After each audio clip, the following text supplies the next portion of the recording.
पीले दांत वाली बहू। रंजना कभी ब्रश नहीं करती थी। उसे कितनी बार उसके माँ बाप ने डांटा, लेकिन उसका कोई असर उस पर होता ही नहीं था, जिस कारण से उसके दांत पीले पीले हो जाते हैं। शादी के बाद। अरे बहू, वैसे तो तुझ में कोई कमी नहीं है, पर तेरे दांत इतने पीले कैसे हैं बेटा? कैसे मतलब? कोई सर्जरी थोड़ी ना कराइए। वो तो क्या नाम, मैं ब्रश नहीं करती थी तो पीले हो गए। अब क्या करूं? आप कहे तो लाल करवा लूं या फिर काले? यार ये क्या है, क्यों माँ से लड़ रही हो? लड़ रही हूँ?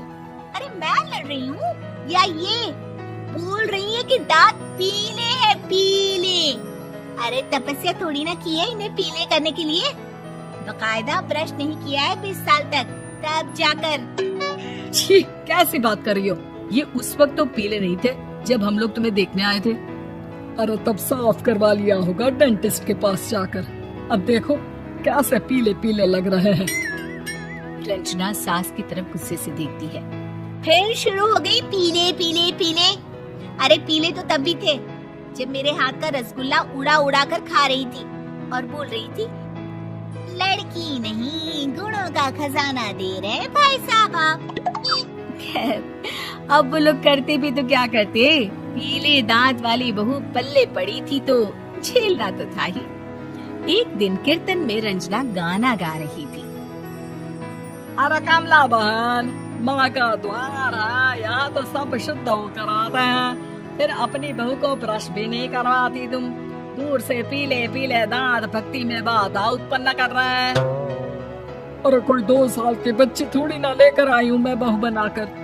अच्छी खासी लड़की है, अरे कैसे करवाऊं ब्रश? ये तो उसे खुद करना चाहिए ना। अब माँ बाप तो इसके जैसे तैसे निपटा दिए, ये नहीं सोचा कि सास कैसे संभालेगी।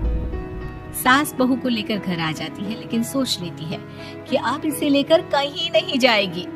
अगले रोज बहू कहती है, अरे क्या हो गया, मंदिर नहीं जाना क्या? कीर्तन का वक्त हो रहा है। मेरी मधुर वाणी से कान्हा जी जागते हैं और सोते हैं। आप तो जानती है ना उनकी भक्ति में कितना मन लगता है मेरा। वो क्या है ना, तबीयत ठीक नहीं लग रही है मेरी, आराम करूंगी मैं। तबीयत ठीक नहीं लग रही? अभी तो मिथुन के गाने पर नाच रही थी आप, और अब बोल रही है कि तबीयत ठीक नहीं लग रही।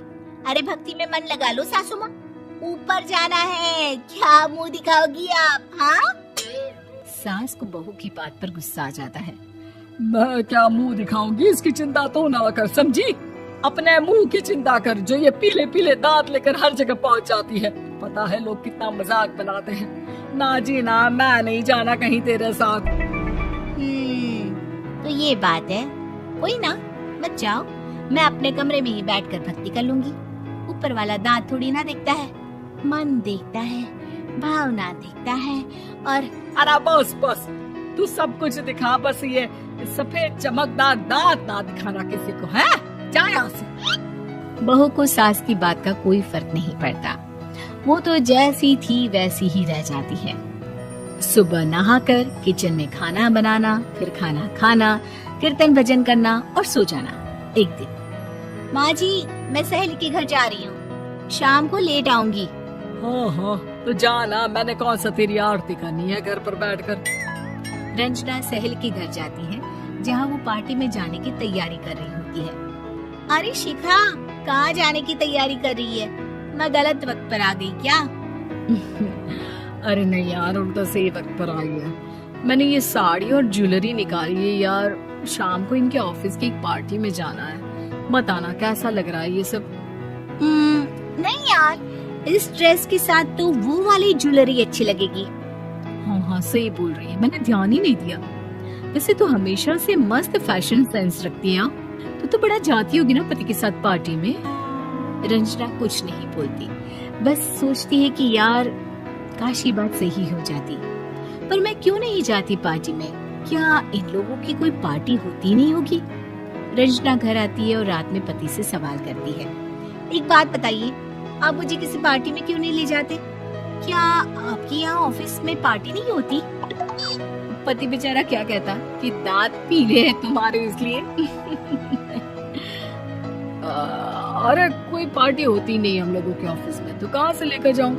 और मार्केट, मॉल, कहीं वीकेंड घूमना, कहीं तो। अरे यार सारे हफ्ते में एक छुट्टी मिलती है, तो सोचता हूँ कि आराम ही कर लूं। क्यों? रंजना मन मार के रह जाती है। पहले कभी सास के साथ मंदिर जाया करती थी, लेकिन वो भी सास ने ले जाना बंद कर दिया। घर बैठी बैठी रंजना बोर हो जाती है। तभी उसे आइडिया आता है और वो मायके जाने का सोचती है। सासू माँ, 2 दिनों के लिए मम्मी के घर जा रही हूँ। अच्छा अच्छा ठीक है, आराम से जा। और हाँ, माँ से कुछ अच्छी आदत सीख कर आना कि कैसे शरीर के हर भाग की तरह दांतों की सफाई भी जरूरी होती है, समझी? शुरू हो गई ना आप। वो लोग आपकी तरह नहीं है कि छोटी छोटी बात का बतंगड़ बना दे। उन लोगों के लिए मैं मायने रखती हूँ, ना कि मेरे पीले पीले दांत। रंजना माँ को बिना बताए उन लोगों को सरप्राइज देती है, लेकिन जैसे ही वो दरवाजे पर पहुँचती है, अंदर देखती है कि घर वाले कहीं जा रहे होते हैं। अब माँ, काश रंजना दीदी के दांतों वाली प्रॉब्लम नहीं होती, तो वो भी हम लोगों के साथ चलती ना बुआ जी की बेटी की शादी में। हाँ बेटा, लेकिन अब उसे कौन समझाए कि उसको उसके पीले दांत नहीं दिखते, लेकिन उसके आसपास के लोगों को कितना एम्बैरेसिंग फील कराते हैं।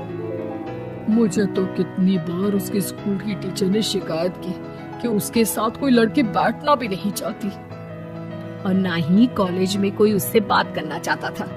लेकिन पता नहीं क्यों उसे ये बात समझ में ही नहीं आती। कोई कमी नहीं है उस लड़की में, बस यही कि दांत पीले हैं। वो तो भला हो जीजा जी और उनकी माँ का, जो दीदी को जैसी है वैसे ही रखा हुआ है। रंजना को अपने घर वालों की बात सुनकर बहुत दुख होता है।